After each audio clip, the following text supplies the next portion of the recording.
Hi guys, welcome to save byte. और आज हम सीखेंगे एक नया ट्यूटोरियल जो कि है जावास्क्रिप्ट के बारे में। जावास्क्रिप्ट एक प्रोग्रामिंग लैंग्वेज है जिससे हम अपनी वेबसाइट इंटरैक्टिव बनाते हैं। जैसे हमने CSS में देखा कि हम ये बैकग्राउंड कलर चेंज कर सकते हैं और यहाँ पे शेडो बॉक्स लगा सकते हैं। इसी तरह इस बटन की जो स्टाइलिंग है वो कर सकते हैं। तो इसी तरह हम जावास्क्रिप्ट यूज़ करते हैं ताकि ये क्लिक बटन काम कर सके। तो यहाँ पे मैं कंट्रोल रिफ़्रेश करता हूँ, तो अगर मैं इस बटन को क्लिक करूँगा तो यहाँ पे ये टेक्स्ट चेंज हो जाएगा। तो ये है हमारा बेसिकली जावास्क्रिप्ट का काम।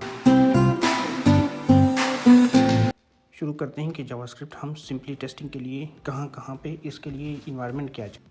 तो जावास्क्रिप्ट के लिए अगर टेस्टिंग के लिए यूज़ करना है तो आप ब्राउज़र में यहाँ इंस्पेक्ट में आ सकते हैं। इंस्पेक्ट के बाद यहाँ कंसोल पे आने के बाद यहाँ पे console.log एक फंक्शन है जिससे हम कोई भी आउटपुट जनरेट करते हैं कंसोल में।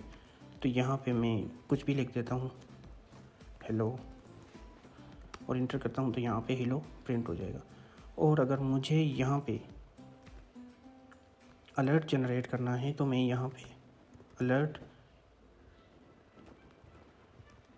अलर्ट और यहाँ पे कुछ मैसेज लिख देता हूँ, welcome to save bytes.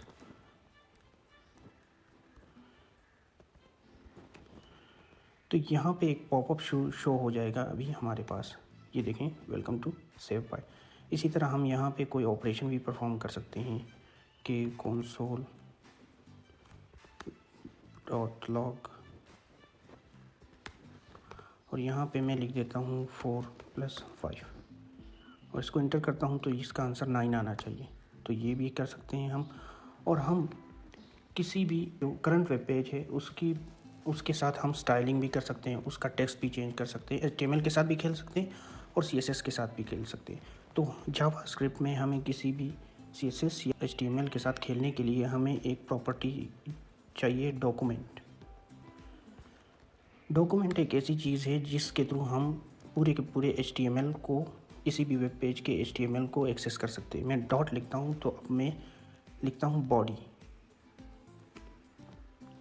Body के इस डॉक्यूमेंट के बॉडी में जाओ, फिर इसके स्टाइल में जाओ, स्टाइल मीन्स CSS प्रॉपर्टी में जाओ और CSS में कौन सी प्रॉपर्टी, उसको मैं background colour is equal to यहाँ पे रेड कर देता हूँ। अगर आपको याद हो तो हम कलर 3 तरीक़ों से एक्सेस करते हैं, एक RGB के थ्रू, एक नेम के थ्रू और एक हेक्साडेसिमल। तो आपको जिस तरह से इजी लगता है उसी तरह। तो ये देखिए इसका बैकग्राउंड कलर चेंज हो गया है। तो हम आज सीखेंगे ये सारी चीज़ें।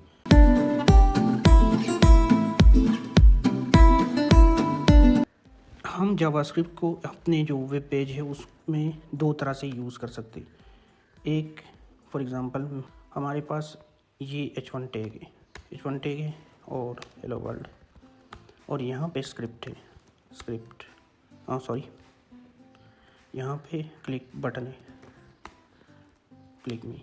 अब यहाँ पे मैं इसको इंटरेक्टिव बनाने के लिए, इसमें जावास्क्रिप्ट एम्बेड करने के लिए 2 तरीके इस्तेमाल कर सकता हूँ।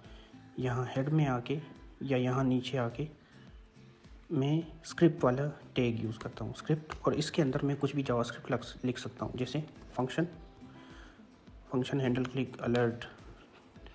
और मैं यहाँ पे ऑन क्लिक, जब इस पर मैं क्लिक करूँ इस बटन पे तो ये वाला काम हो। तो एक तो इसके थ्रू हम कर सकते हैं।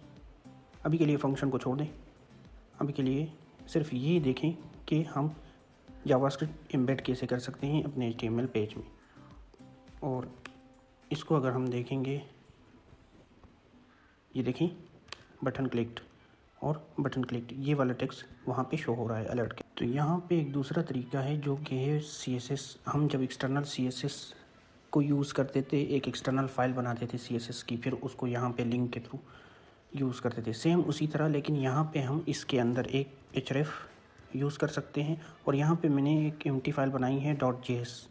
तो .js, इसका .js लाजमी होना चाहिए। एक्सटेंशन इसकी .js जावास्क्रिप्ट का की फ़ाइल लाजमी होनी चाहिए। तो यहाँ पे href इज़ इक्वल टू और यहाँ पे उस फाइल का पाथ देते हैं। चूँकि ये दोनों एक ही डायरेक्टरी में है तो हम इसको script.js कर देंगे। तो यहाँ पे अगर आप देखें तो एक स्क्रिप्ट का जो src यहाँ पे अगर आप देखें तो स्क्रिप्ट का जो ओपनिंग और क्लोजिंग टैग है, इसका मतलब ये है कि हम इसमें भी स्क्रिप्टिंग कर सकते हैं और जो इस फाइल में स्क्रिप्टिंग करेंगे तो वो भी वैलिड होगी। अब यहाँ पे जो मैंने ये फंक्शन यूज़ किया है उसको डिफ़ाइन यहाँ पे करता हूँ। तो फंक्शन और हैंडल क्लिक यहाँ पे हमने डिफ़ाइन किया, यहाँ पे वो फाइल अटैच की और यहाँ पे इस बटन के साथ उस फंक्शन को लिंक कर दिया। अब इसको हम लोग यहाँ पे यहाँ पे देखें कि मैं इसको क्लिक करूँगा तो ये देखें अब सेम काम उसी तरह हो रहा है। तो जब आप रियल प्रोजेक्ट करें तो हमेशा जावास्क्रिप्ट यूज़ करें। और ये हैं दो तरीके जिनके थ्रू हम एम्बेडिंग कर सकते हैं। एक दोनों स्क्रिप्ट टैग के थ्रू यूज़ होंगे, ये स्क्रिप्ट टैग है, लेकिन एक में यहाँ पे हम सोर्स देते हैं और एक में सोर्स नहीं है, उसके अंदर ही हम स्क्रिप्टिंग करते हैं। अब आते हैं वेरिएबल्स पे। वेरिएबल्स एक ऐसी चीज़ है जिसको हम लोग यूज़ करते हैं ताकि उसमें कुछ ना कुछ चीज़ रख सकें, कोई ना कोई डेटा रख सके। तो इसको ऐसे देखें, एक कंटेनर है, उसमें हम लोगों ने कोई ना कोई अपना डेटा रखा हुआ है। फॉर एग्ज़ाम्पल मैं यहाँ पे ये चीज़ अभी के लिए हटा देता हूँ या यहाँ पे स्क्रिप्टिंग करते हैं इसी फंक्शन के अंदर। तो वेरिएबल जावास्क्रिप्ट में 3 तरह के वेरिएबल होते हैं। एक है var, a is equal to 1, एक ये है। दूसरा let और तीसरा const।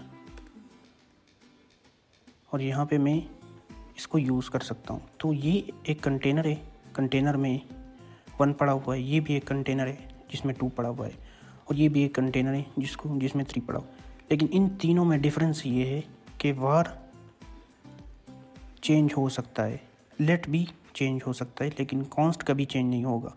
हमने एक बार डिफ़ाइन कर दिया तो इसकी वैल्यू हम दोबारा चेंज नहीं कर सकते। यहाँ पे मैं a की वैल्यू दोबारा चेंज कर सकता हूँ 4 में, b की भी चेंज कर सकता हूँ 5 में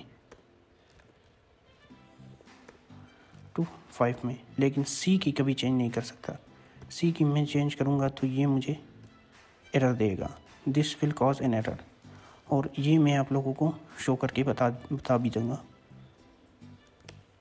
अपने ब्राउज़र में। यहाँ पे इंस्पेक्ट में जाते हैं और कंसोल में, और कंसोल के बाद इसको क्लिक करते हैं। ये देखें असाइनमेंट टू कांस्टेंट वेरिएबल। तो इसका मतलब ये हुआ कि हम कांस्टेंट वेरिएबल को कभी दोबारा असाइन नहीं कर सकते। तो ये कांस्टेंट तो हो गया। कांस्टेंट एक ऐसा वेरिएबल है जिसमें हम एक ही वैल्यू एक बार डिफ़ाइन कर सकते हैं। अब आते हैं लेट और वॉर में डिफरेंस। कल सारे लोग लेट ही यूज़ करते हैं, वॉर इसलिए यूज़ नहीं करते क्योंकि अभी देखिए मैं लिखूँ वॉर ए, जो कि मैं ऑलरेडी यहाँ पे डिफ़ाइन कर चुका हूँ, यहाँ पे मैं दोबारा डिफ़ाइन कर रहा हूँ, is equal to var A is equal to 10। और मैं इसको कंट्रोल एस करके यहाँ पे रिफ़्रेश करके यहाँ पे क्लिक करता हूँ तो कोई मसला नहीं हो रहा, क्योंकि मैंने एक जगह यहाँ पे डिफ़ाइन किया है और यहाँ पे दोबारा डिफ़ाइन किया है। तो अब सोचें अगर मेरे पास 1000 लाइन ऑफ कोड हो और मैं इस वॉर को, इस वेरिएबल ए को मैंने एक बार यूज़ किया है और मैं इसको दोबारा देखूं कि var A is equal to, तो उसकी वैल्यू तो चेंज हो जाएगी। तो इसलिए यहाँ कहानी आती है लेट में। जब मैं लेट करूँ और यहाँ पे लेट, दोनों लेट करूँ, let A is equal to 1 और let A is equal to 10, दोबारा डिफ़ाइन नहीं कर सकते लेट के थ्रू, ये हमें एरर देगा। ये देखें आइडेंटिफायर है ऑलरेडी बीन डिक्लेयर्ड। तो वॉर और लेट में ये सबसे बड़ा डिफरेंस है। अब आते हैं कि हमारे पास डेटा टाइप्स कितने टाइप्स के होते हैं। एक होता है स्ट्रिंग, जिसमें हम कोई स्ट्रिंग रख सकते हैं, जैसे हमारे पास ABCDEFG। नंबर्स भी स्ट्रिंग हो सकते हैं, लेकिन इसकी जो आइडेंटिफिकेशन है वो ये है कि ये सिंगल कोट्स में होगी या डबल कोट्स में होगी। फॉर एग्जांपल हमारे पास लेट असलम, तो ये अभी एक स्ट्रिंग है, और अगर मैं इसको लिखूं 45 तो ये भी स्ट्रिंग है। तो इसकी अलामत ये है स्ट्रिंग की कि ये डबल कोट्स में होगा। इसी तरह हमारे पास नंबर है, नंबर तो सिंपल नंबर है, ये भी नंबर है 3.4, ये भी नंबर है। और इसी तरह बूलियन की सिर्फ 2 वैल्यूज़ हमारे पास होती है, या ट्रू या फॉल्स। तो अगर इन दोनों में से एक है तो वो हमारे पास बूलियन कहलाती है, जो हमारे पास ट्रू या फॉल्स में आंसर दे। इसको मैं हटा देता हूँ और इसको मैं रिफ़्रेश करके क्लिक में करता हूँ, तो फर्स्ट में 1 है, सेकंड में 45, थर्ड में फॉल्स। अब इसी तरह हमारे पास आ जाता है अनडिफाइंड कोई भी वेरिएबल जिसमें हमने कोई वैल्यू नहीं रखी होती है। फॉर एग्जांपल मैं यहाँ पे रख देता हूँ लेट जी और यहाँ पे ऐसे कर देता हूँ, तो ये अभी अनडिफाइंड है, console.log जी, तो ये हमें अनडिफाइंड वाली वैल्यू देगा।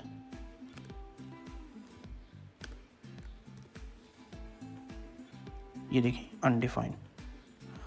और इसके बाद आ जाता है नल कोई भी वेरिएबल हो जिसको हम लोगों ने कोई भी वैल्यू नहीं देनी हो, उसको एम्प्टी रखना हो, तो उसको हम लोग नल इनिशियलाइज कर देते हैं, इज इक्वल टू नल। अब यहाँ पे मैं क्लिक करता हूँ, ये देखिए नल। अब आते हैं हमारे पास कॉमन बिगिनर मिस्टेक में कि let a is equal to 10 हम कर देते हैं और b को इज़ इक्वल टू 10 कर देते हैं।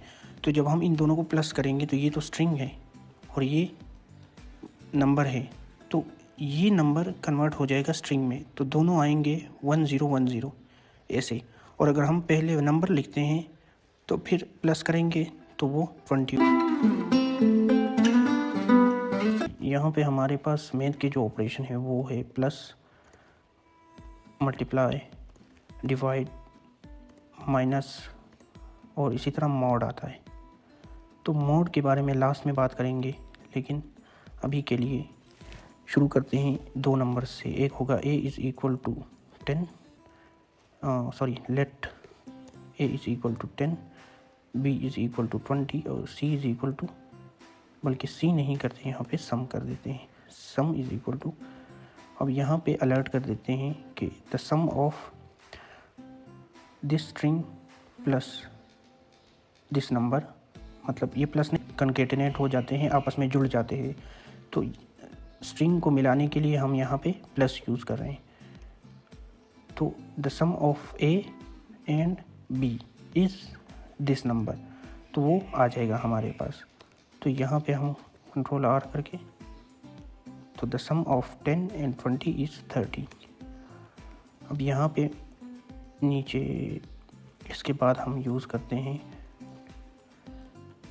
मल्टीप्लिकेशन, और यहाँ पे स्टेरिक यूज़ करते हैं, स्टेरिक मल्टीप्लिकेशन के लिए यूज़ होता है। तो यहाँ पे इन दोनों के मल्टीप्लिकेशन आके, और मैं यहाँ पे क्लिक करूँगा तो ये देखें the product of 10 and 20 is 200। अब यहाँ पे मैं माइनस करता हूँ और यहाँ पे मैं क्लिक करता हूँ, तो द प्रोडक्ट नहीं होना चाहिए, वहाँ पे स्पेलिंग मिस्टेक है, यहाँ पे डिफरेंस होना चाहिए। तो the difference of 10 and 20 is -10। तो यहाँ पे फिर दिखा दूँ ताकि आप लोगों को डिफरेंस, यहाँ पे माइनस है तो माइनस ही होगा, और यहाँ पे अब डिवीजन है।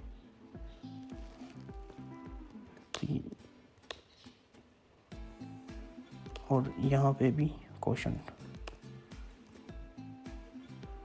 तो ये देखिए ना, कोशेंट ऑफ 10 एंड 20 मतलब 10 divide by 20 is equal to this. अब आते हैं हमारे पास जो ये परसेंटेज वाला साइन है जिसको हम मॉड कहते हैं।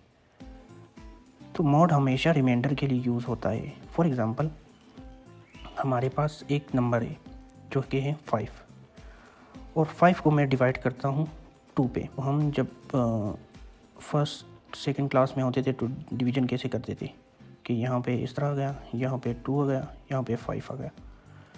तो 5 2 × 2 2 × 4, तो यहाँ पे 4 लिखते थे और यहाँ पे रिमाइंडर आता था कुछ, तो ये 1 आ गया। तो इस 1 के निकालने के लिए हम यूज़ करते हैं यहाँ पे ये मॉड। तो ये मॉड किसी भी चीज़ के रिमाइंडर के लिए यूज़ करते हैं हम लोग। तो यहाँ पे इसको मैं कंट्रोल S करके यहाँ पे कंट्रोल R, और ये देखें यहाँ पे रिमाइंडर क्या आता है, 10 आता है। किसी भी चीज़ का जो रिमाइंडर होता है वो उससे पहले, अगर फॉर एग्ज़ाम्पल मैंने ऐसे लिखा कि 2 रिमाइंडर 5, तो इसका रिमाइंडर 2 ही होगा। अगर ये ज़्यादा है, ये नंबर ज़्यादा है, तो यही नंबर होगा इसका। अगर ये नंबर कम है इससे तो फिर डिवाइड होगा, वरना ये सीधा के सीधा नीचे आ जाएगा। तो अब यहाँ पे मैं इस तरह करता हूँ कि यहाँ पे A कर देता हूँ, सॉरी यहाँ पे B कर देता हूँ, और यहाँ पे A कर देता हूँ, और यहाँ पे कंट्रोल, और यहाँ पे कोई इसका एरर है, हाँ यहाँ पे ये देखिए 0 है, क्योंकि यहाँ पे अगर हम डिवाइड करें, यहाँ पे हम डिवाइड करें तो कैसे आएगा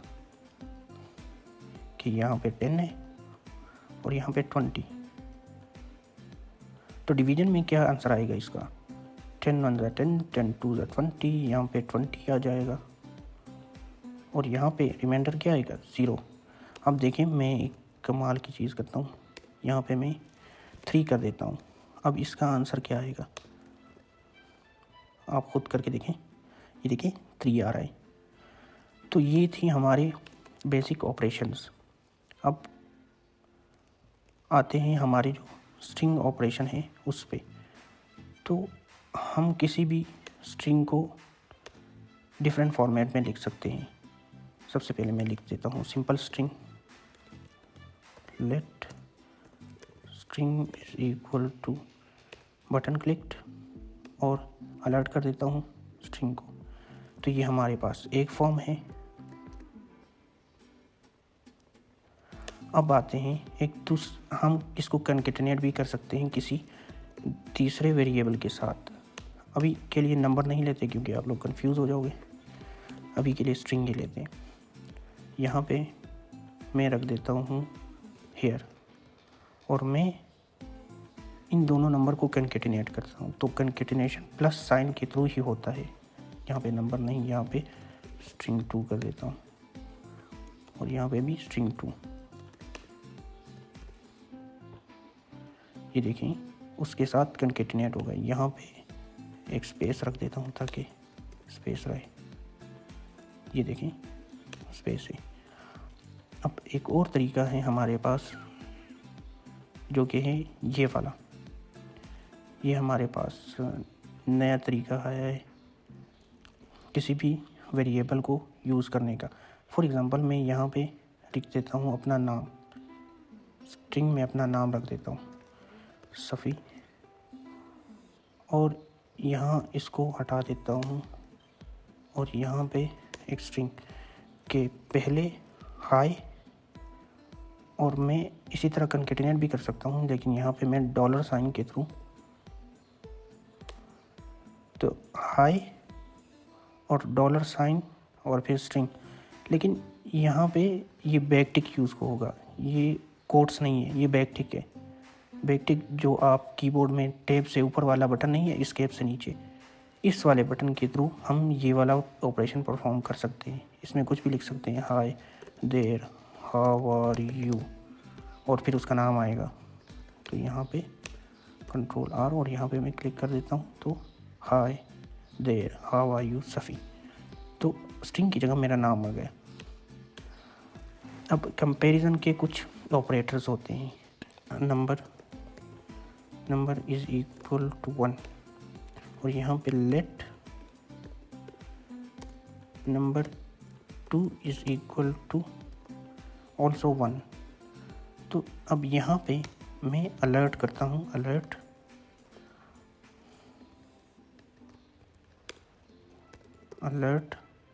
और यहाँ पे मैं नंबर इज़ इक्वल टू यहाँ पे नंबर 1 कर देता हूँ ताकि मसला ना हो।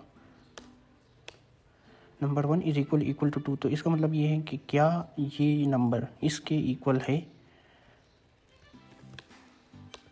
तो यहाँ पे मैं, तो ये बता रहा है कि ट्रू, हाँ है, लेकिन एक स्ट्रिंग है और एक नंबर है। यहाँ पे देखें कि एक नंबर है और एक स्ट्रिंग है। तो अगर मुझे ऐसा नहीं चाहिए और मुझे ये चाहिए कि उसके डेटा टाइप्स भी एक दूसरे के साथ कंपेयर हों, तो तब मुझे एक और इक्वल लगाना पड़ेगा, थर्ड इक्वल, जिसके साथ हम डेटा टाइप भी कंपेयर करते हैं। तो इसके बाद यहाँ पे फॉल्स आएगा। मैं करके भी दिखा देता हूँ। यहाँ पे ये देखें, यहाँ पे फॉल्स आ रहा है। और इसके बाद तो सिंपल ऑपरेटर है। एक है लेस देन। लेस देन का मतलब ये है कि ये नंबर लेस देन है दिस नंबर।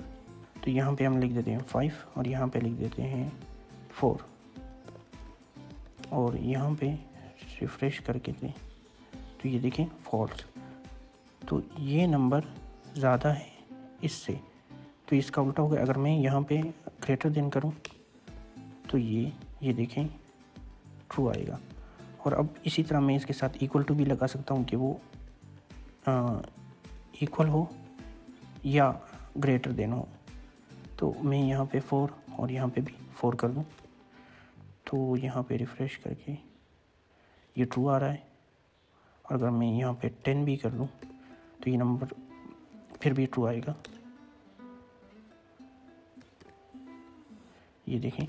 और अगर मैं इसको लेस करता हूँ, 1 करता हूँ, तो यहाँ पे अभी फॉल्स आएगा। ये देखें।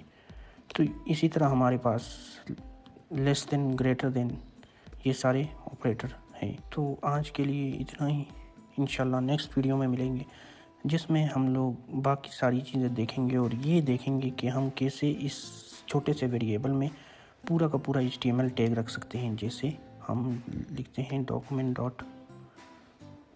Dot gate element by ID या बाय क्लास नेम या बाय CSS सेलेक्टर या बाय एलिमेंट।